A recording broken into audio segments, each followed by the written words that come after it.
Sa pagtungtong ng alas 5 ng hapon, dahan-dahan ang nagsisiuwian ang mga tao sa lugar na yon. Pati ang tindahan na tinatambayan ng kanilang grupo, nagsara na din sa hindi malamang dahilan.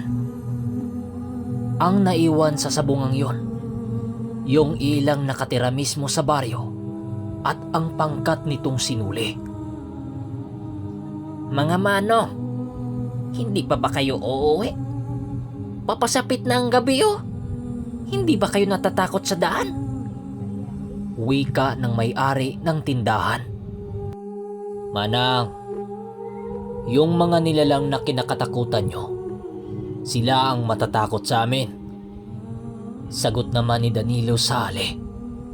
Kaya tuluyan na itong nagsara ng kanyang mumunting tindahan. Bago sila nagpasyang umuwi, inubos na muna nila ang nabili nilang tuba sa tindahan ng matanda.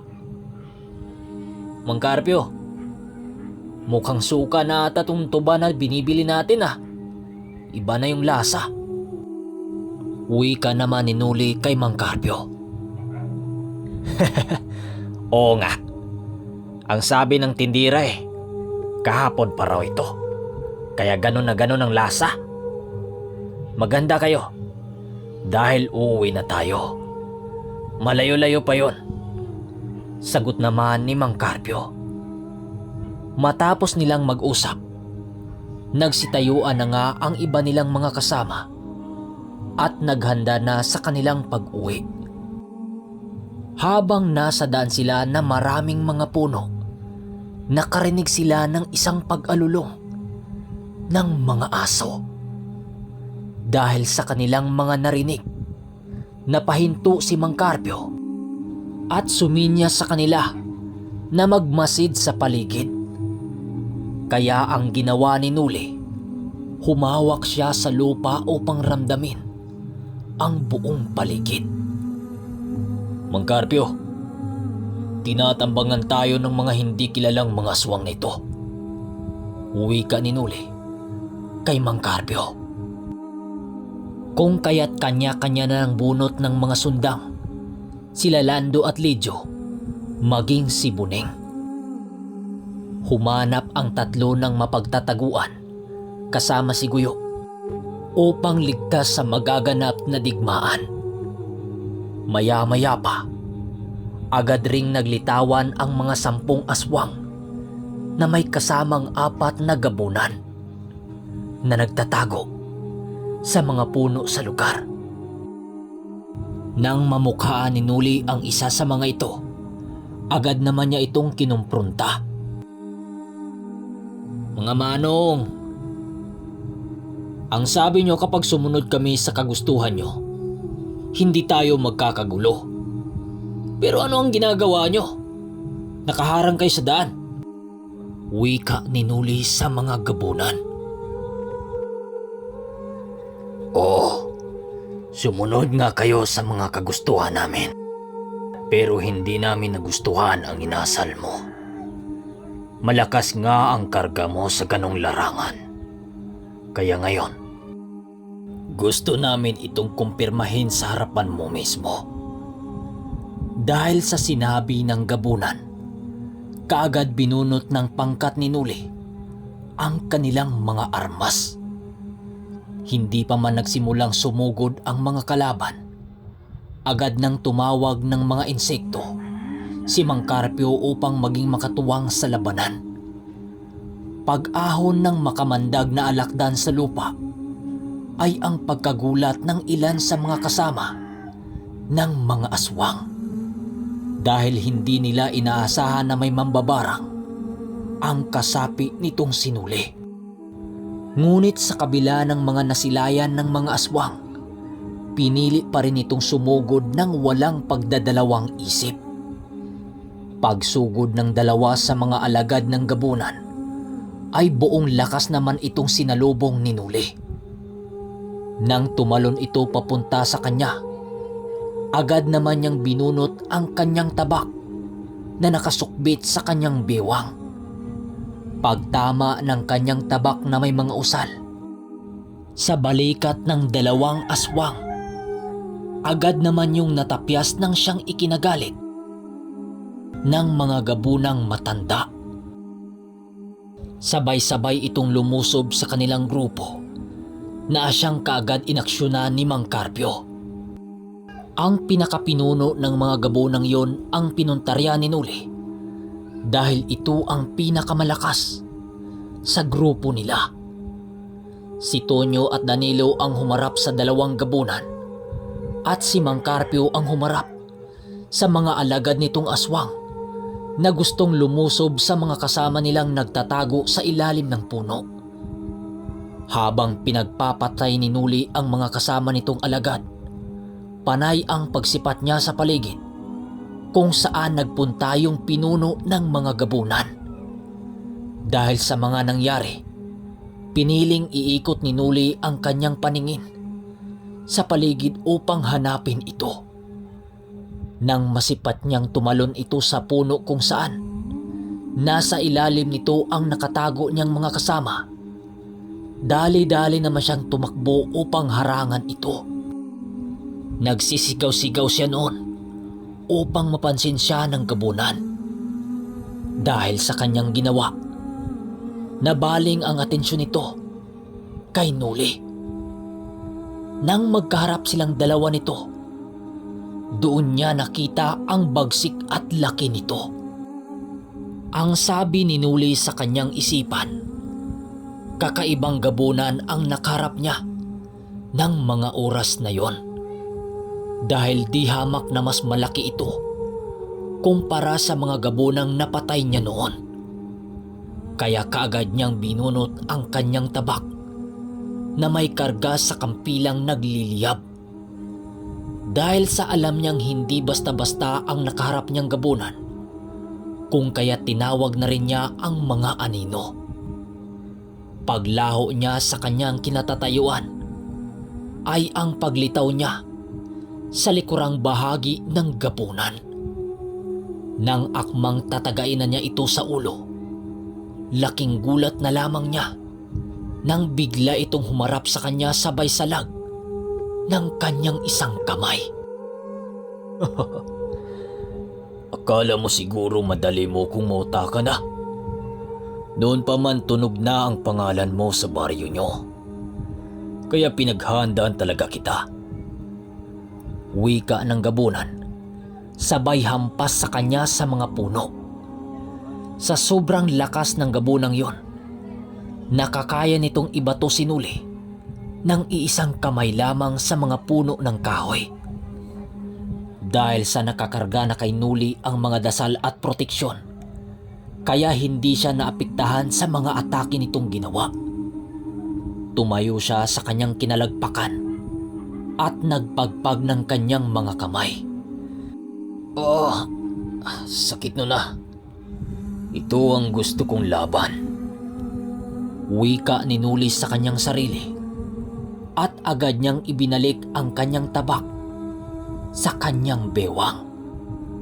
Dahil hindi niya kayang tamaan ang gabunan dahil sa lakas ng pisikal na katawan ng kalaban niya, nagpasya siyang pasapiin ang mga batok ng diwata.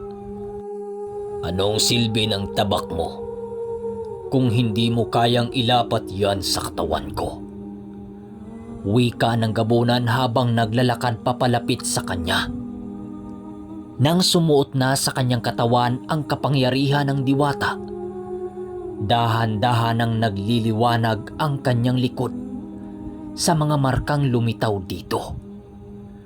Nang maramdaman niyang bumigat na ang mga kamay niya, doon na siya lumiyad-liyad upang makipagbuno sa kalaban niya. Suntukan pala ang gusto mo, ha? Sige, pagbibigyan kita. Mapagbigay naman akong tao eh. Dahil sa kakaibang nangyari kay Nuli, minabuti ng gabunan na unahan siya. Pero laking gulat na lamang ng gabunan nang magawang masalag ni Nuli ang mga kamay nito na may nakapakatalas na mga kuko na animoy sa bakal. Animoy mas malakas pa ito sa kanyang ilang ulit Nang mahawakan ni Nuli ang kamay ng gabunan, agad din niyang inihampas sa lupa ang gabunan na siyang ikinagulat nito. Dahil sa lakas ni Nuli, hindi makapaniwala sa kanya ang gabunang kalaban niya. Pagbangon nito, nagwika ito sa kanya ng, "Sino ka? Bakit malayong malayo ang lakas mo sa normal na tao?"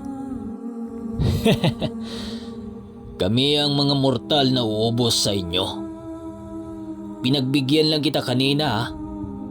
Kaya maghanda ka sa mga sasapitin mo sa mga kamay ko." Dahil sa kanyang mga sinabi, doon na pagtanto ng gabunan na hindi siya dapat magpapakampante. Agad-agad itong nagpapalit anyo at lumitaw din sa likuran nito ang dalawang malalapad na mga pakpak nito.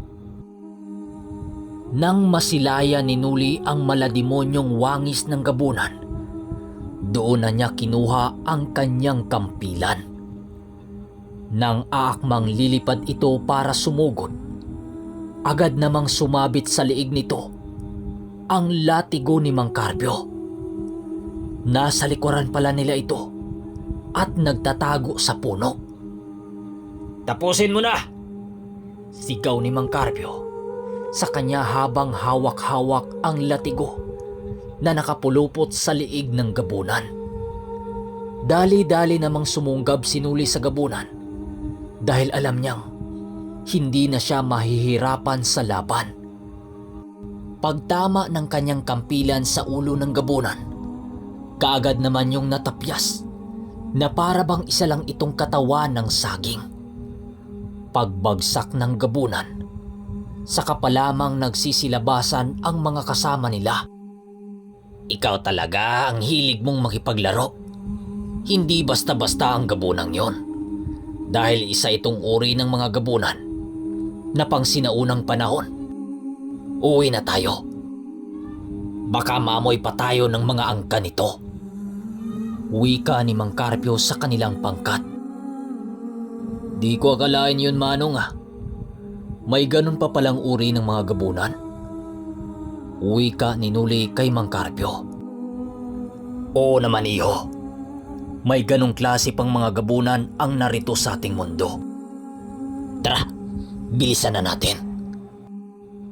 Habang nagmamadali silang umuwi, panay naman ang pagpakawala ng mga sabulag sa paligid itong si Nuli at Tonyo. Ginawa nila ang mga bagay na yon upang hindi sila masundan ng mga kalahi nito.